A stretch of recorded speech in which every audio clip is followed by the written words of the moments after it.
ओम नमः शिवाय। हमारे ऋषियों ने मनुष्य देह में एक अनंत ऊर्जा के स्रोत की शोध की थी, जिसे कुंडलिनी शक्ति कहा जाता है। आधुनिक युग में तो इस संदर्भ में कोई सच्चा ज्ञाता मिलना मुश्किल है, लेकिन यहाँ गिरनार के जंगल में मैंने ऐसे कई योगी देखे हैं एवं उनसे ज्ञान भी प्राप्त किया है, और मेरे परम सौभाग्य से मेरे गुरु भी उन्हीं योगियों में से हैं, जिन्होंने उस परम सत्य का अनुभव किया है। तो हो सकता है कि आप कुंडलिनी विज्ञान को झूठा माने, लेकिन मेरे लिए तो ये आंखों देखा सत्य है। मनुष्य देह बहुत विस्मयकारी है। मनुष्य शरीर में कई साधारण और कई असाधारण अंग हैं।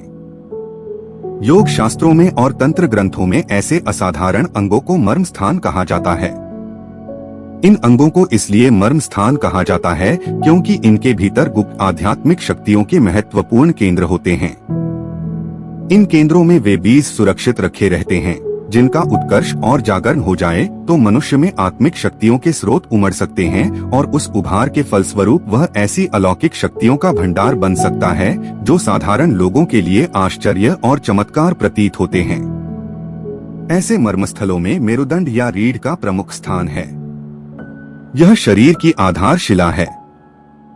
यह मेरुदंड छोटे छोटे 33 अस्थि खंडों से मिलकर बना है। इस प्रत्येक खंड में ऐसी विशेष शक्तियां परिलक्षित होती हैं, जिनका संबंध दैवी शक्तियों से है। देवताओं में जिन शक्तियों का केंद्र होता है, वे शक्तियां भिन्न भिन्न रूप में मेरुदंड के इन अस्थिखंडों में पाई जाती हैं। इसलिए यह निष्कर्ष निकाला गया है कि मेरुदंड 33 देवताओं का प्रतिनिधित्व करता है। 8 वसु, 12 आदित्य, 11 रुद्र, इंद्र और प्रजापति, इन 33 की शक्तियां उसमें बीज रूप से उपस्थित रहती हैं। शरीर विज्ञान के अनुसार मेरुदंड में नाड़ियां हैं और वे विविध कार्यों में नियोजित रहती हैं। अध्यात्म विज्ञान के अनुसार उनमें प्रमुख नाड़ियां हैं इड़ा, पिंगला और सुषुम्ना। यह 3 नाड़ियां मेरुदंड को चीरने पर प्रत्यक्ष रूप से आंखों द्वारा नहीं देखी जा सकती, क्योंकि इनका संबंध सूक्ष्म जगत से है। यह एक प्रकार का विद्युत प्रवाह है। जैसे बिजली से चलने वाले यंत्रों में ऋण और धन धाराएं दौड़ती हैं, और उन दोनों का जहां मिलन होता है वहीं शक्ति पैदा हो जाती है। इसी प्रकार इड़ा को नेगेटिव, पिंगला को पॉजिटिव कह सकते हैं। इड़ा को चंद्र नाड़ी और पिंगला को सूर्य नाड़ी भी कहते हैं। दोनों के मिलने से जो तीसरी शक्ति उत्पन्न होती है उसे सुषुम्ना कहते हैं। जैसे प्रयाग में गंगा और यमुना मिलती हैं और एक तीसरी सरिता और निर्मित होती है, जिसे सरस्वती कहते हैं। इस प्रकार 3 नदियों से त्रिवेणी बन जाती है। मेरुदंड के अंतर्गत भी ऐसी आध्यात्मिक त्रिवेणी है। इड़ा, पिंगला की 2 धाराएं मिलकर सुषुम्ना की सृष्टि करती हैं और एक पूर्ण त्रिवर्ग बन जाता है। यह त्रिवेणी ऊपर मस्तिष्क के मध्य केंद्र से अर्थात सहस्रार कमल से संबंधित है। नीचे मेरुदंड का जहां नुकीला अंत है, वहां लिंग मूल और गुदा के बीच C1 स्थान की सीध में पहुंचकर रुक जाती है। यही इस त्रिवेणी का आदि और अंत है। सुषुम्ना नाड़ी के भीतर एक और त्रिवर्ग है। उसके अंतर्गत भी 3 अत्यंत सूक्ष्म धाराएं प्रवाहित होती हैं, जिन्हें वज्रा, चित्रणी और ब्रह्मनाड़ी कहते हैं। जैसे केले के तने को काटने पर उसमें एक के भीतर एक परत दिखाई पड़ती है, वैसे ही सुषुम्ना के भीतर वज्रा है, वज्रा के भीतर चित्रणी और चित्रणी के भीतर ब्रह्मनाड़ी है। यह ब्रह्मनाड़ी सब नाड़ियों का मर्मस्थल, केंद्र एवं शक्ति स्रोत है। इस मर्म स्थान की सुरक्षा के लिए ही उस पर इतने परत चढ़े हैं। यह ब्रह्मनाड़ी मस्तिष्क के केंद्र में अर्थात ब्रह्मरंध्र में पहुंचकर हजारों भागों में चारों ओर फैल जाती है। इसी से उस स्थान को सहस्रदल कमल कहते हैं।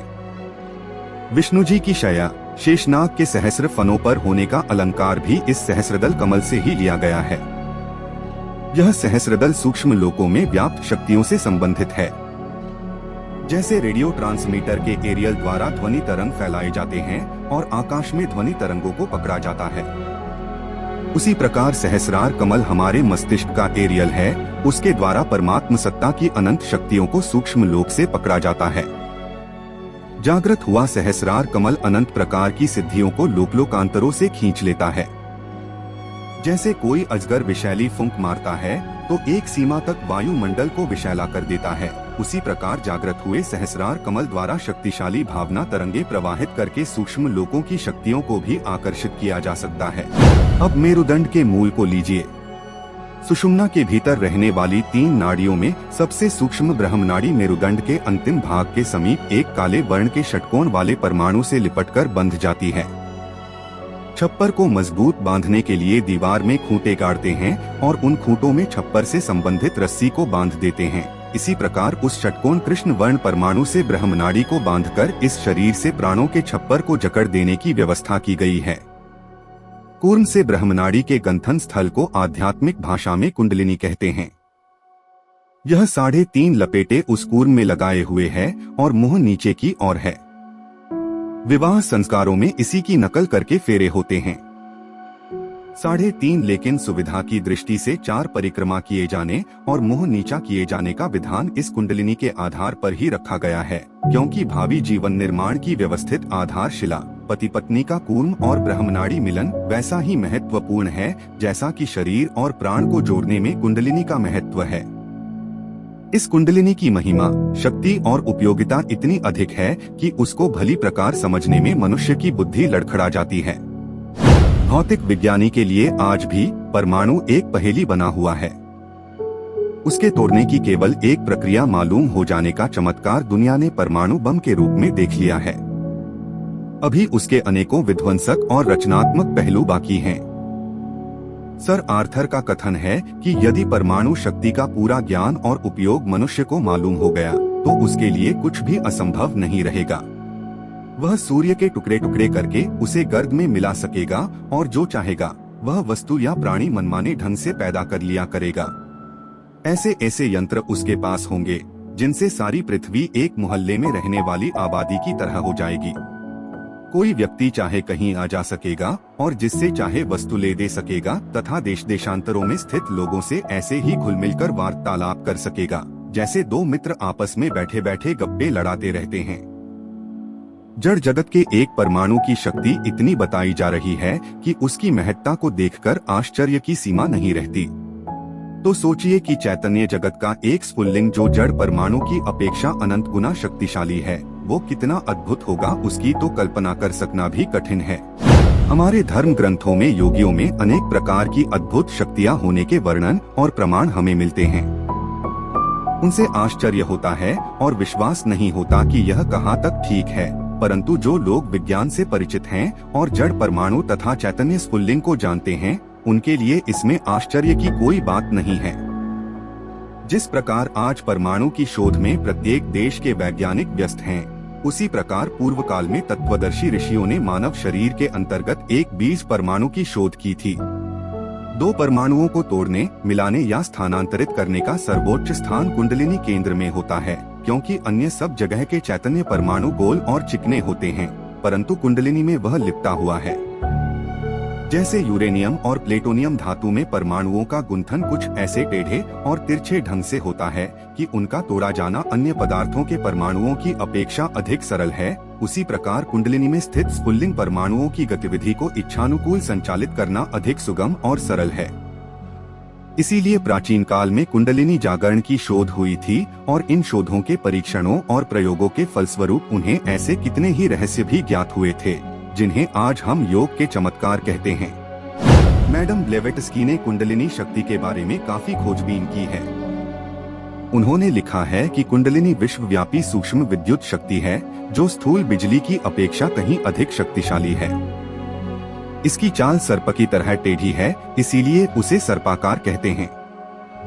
प्रकाश की गति 1,85,000 मील प्रति सेकंड है, परंतु कुंडलिनी की गति 1 सेकंड में 3,45,000 मील है। आधुनिक वैज्ञानिक इसे स्प्रिट फायर या सरपेंटल पावर कहते हैं। इस संबंध में सर जॉन वुडरफ ने भी विस्तृत वर्णन किया है। कुंडलिनी को गुप्त शक्तियों की तिजोरी भी कह सकते हैं। जिस प्रकार बहुमूल्य रत्नों को रखने के लिए किसी अज्ञात स्थान में गुप्त तिजोरी रखी जाती है और उसमें कई ताले लगा दिए जाते हैं ताकि घर या बाहर के अनधिकारी लोगों को उस खजाने में रखी हुई संपत्ति प्राप्त न हो सके, उसी प्रकार परमात्मा ने हमें शक्तियों का अक्षय भंडार देकर उसमें 6 ताले लगा दिए हैं ताकि जब पात्रता आ जाए तभी वह सब प्राप्त हो सके। उन 6 तालों की चाबी मनुष्य को ही सौंप दी गई है ताकि वह आवश्यकता के समय तालों को खोलकर उचित लाभ प्राप्त कर सके। यह 6 ताले जो कुंडलिनी पर लगे हुए हैं वे 6 चक्र कहलाते हैं। इन चक्रों को वेधन करके ही जीव कुंडलिनी के समीप पहुंच सकता है और उसका उपयोग करके जीवन लाभ प्राप्त कर सकता है। सब लोगों की कुंडलिनी साधारणतः अस्तव्यस्त अवस्था में पड़ी रहती है, परंतु जब उसे जागृत किया जाता है तो वह अपने स्थान पर से हट जाती है और उस लोक में प्रवेश कर देती है जिसमें परमात्म शक्तियों की प्राप्ति हो जाती है। बड़े बड़े गुप्त खजाने जो प्राचीन काल से भूमि में छिपे पड़े होते हैं, उन पर सर्प की चौकीदारी पाई जाती है। खजाने के मुख पर कुंडलीदार सर्प बैठा रहता है और चौकीदारी किया करता है। देवलोक भी ऐसा ही खजाना है जिसके मुंह पर षटकोण कूर्म की शिला रखी हुई है और शिला से लिपटी हुई भयंकर सर्पिणी कुंडलिनी बैठी है।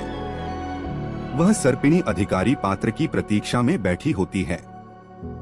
जैसे ही कोई अधिकारी उसके समीप पहुंचता है, वह उसे रोकने या हानि पहुंचाने की अपेक्षा अपने स्थान से हटकर उसको रास्ता दे देती है और उसका कार्य समाप्त हो जाता है।